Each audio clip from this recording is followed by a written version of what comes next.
What game is easy to learn but also very satisfying to play? Portal. The mechanics are easy to learn, but there are no two puzzles that are the same. It also has won one of the best tutorials of any game ever. If you listen to the commentary, it's insane how much intent is behind the first levels, before you get the gun. Like how they force you to understand that there is no ingoing color or outgoing color, something that their early playtesters had an issue with. And stuff like that. It's simple, but it's masterful. One of the many reasons Portal is amazing is that the game is basically 90% tutorial, until the part where you are expected to assume the party submission escort position, then you are on your own until the end. And even then you are not uncared for. Remember the tall room with a lot of fences you need to climb to the top? They put a ladder there that breaks on purpose just to get you a sense of direction. They show, not tell, that you need to go up. Getting players to think about traveling up is one of the hardest game design challenges. This is paradoxical since verticality often leads to the most memorable game levels. The way that game designers get players to look up often has to be very creative. Portal 2 does this so well at the ending by knocking your character down and cracking open the ceiling and showing a glimpse of the moon.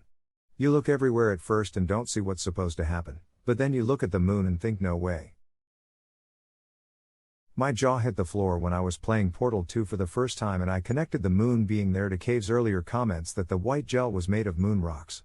What do I do? What do I do? Wait, the white gel is made of moon rocks. Looks at moon, no ducking way. I had the same reaction as well, and I'm sure everyone did. I was only 11 or 12 at the time, so it actually blew my mind. It takes exactly 1.3 seconds for the shot to connect with the lunar surface. That little tidbit always gets me. The portal gun's effect moves at exactly the speed of light. For most of the game the effect is basically instantaneous. But for the moon, that's a little over a light second away, so the developers actually programmed in the correct delay for that one shot. I feel like there is actually a very significant delay in the rest of the game. The first Plants vs. Zombies. It's such a great game and so astonishing how much the microtransaction greed destroyed the second part. I'm still pissed about how awful PvZ2 was. The first was a masterpiece in one of my favorite genres, the tower defense. Second game was nearly impossible to play without spending money. I hated it. I miss good TDS. I miss the Warcraft 3 custom TDS. Don't miss them. Play them. Dub C3 is still alive and in good shape nowadays. It got a recent re-release, or upcoming, I forget, with updated graphics. Keep talking and nobody explodes. Requires 2 people and can really challenge your communication skills. Helps a ton if you already know Morse code, but you can stumble your way through regardless. Careful, this game can ruin relationships. It's akin to stealing your girlfriend's star in Mario Party.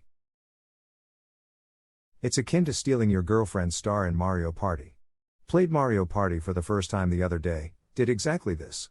She took it well, much better than when we play Overcooked together. My fiancé is a whole different person when we play Overcooked. With the yelling and then the condescension. All couples should play it before deciding they're tolerant enough of each other to have a successful marriage. Why are you chopping fish? I said I need shrimp. I'm sorry. I love you. And I love having shrimp on my prep table. We don't need mushrooms, damn it, that's already cooking. Tomatoes, woman, tomatoes. My girl dropped potato in my 23 onion soup, then started freaking out when she couldn't plate it. If I was baked, I probably would have laughed myself into orbit. I really like Love Letter. It's a card game with 16 cards total. You have a card and on your turn you draw one and decide which of the 2 you're going to play. You're trying to get the best card by the end of a short round by deducing which card the other players have by playing your card. I'm planning to buy this soon. There should be a 6-player version out now. It's in the vein of social deduction board games, where you need to find something out that other players are hiding. Other good social deduction games include Secret Hitler, 2 Rooms and a Boom, One Night, Deception, Murder in Hong Kong, and much more. Great category of games. Edit, can confirm that Spyfall, Resistance, Coup, Crossfire, Bang, Donner Dinner Party, and Resistance are all awesome too. Upvoting for Secret Hitler and Deception. They're both easy to learn and completely dependent on the creativity and strategy of the players. Get some good storytellers in your game group. Space Cadet Pinball. Minesweeper. If you can stomach a paragraph of reading, it's ridiculously easy to learn. I learned Minesweeper through trial and error. It's actually really simple once you know what the numbers actually mean. Any Katamari game. The only controls are the joysticks, and you start out with this very small ball and have to slowly build ball by running over stuff. You go from basically mouse size to absorbing a planet throughout the game. The funky, soothing soundtrack is A+. Na na na na na na na na na. Na na na na Katamari Damakive. Slime Rancher. It's rough to manage the range before you start using bees, but the mechanics are basic to any FPS gamer, and the feeling when you have the ranch running like clockwork is ducking amazing. I played this maybe a couple years ago or so, and it didn't seem like there was much to do. Is there more to it now? It got updated several times since early access versions. Awesome, I'll have to give it another go. Tetris Edit. I never really expected this to spark up a conversation, but okay. The new Tetris 99 is so fun to play, but I still can't figure out the targeting system. Want me to explain them? I like how you politely ask, like if you just outright explained it, Op would be furious. I was thinking if he had already learned them, so I asked. I think it would be awesome if you explain it for everyone else who doesn't understand it. I'm not that guy, but here's my attempt at easily explaining the targeting system. In Tetris 99, you have to target at least one person. You can either choose manually with the left stick, or choose a category of players with the right stick. The right stick will target attackers, the people attacking you, badges, people with a lot of badges, coasts, people who are close to losing, and random players. Players you are targeting will get attacked with junk lines every time you make a combo. You cannot make any combos if you have junk lines queued, so instead, by clearing lines, you will clear queued junk lines. Your combos increase the amount of lines you send, the more badges you earn. You earn badges by coing people and earning their badges, thus making your type of target advantageous. I hope this is a simple enough explanation before I go to work. Worth noting is that you can also target individuals using the touchscreen, while in handheld mode. It's considerably easier than using the analog stick, at least for me.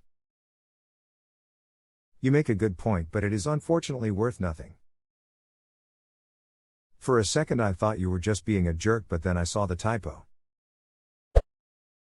Minecraft to an extent. You need a minor bit of knowledge on how to start that first day. You need to punch trees to make planks to make a workbench, but once you know that, a massive sandbox game opens up to you. Build stuff that you think is cool, play with friends, kill the Ender Dragon, mod the ever-living bejesus out of it. The options are dizzying. As to why it isn't necessarily easy to learn, there is a lot in the game, Redstone specifically, that borderline requires a minor in computer science to properly understand.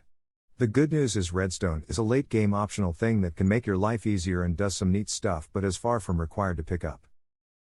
Mojang. Okay, so there is this Redstone thing. Here's a redstone torch, a repeater, a comparator, a dropper, a daylight detector, a hopper, and some lamps.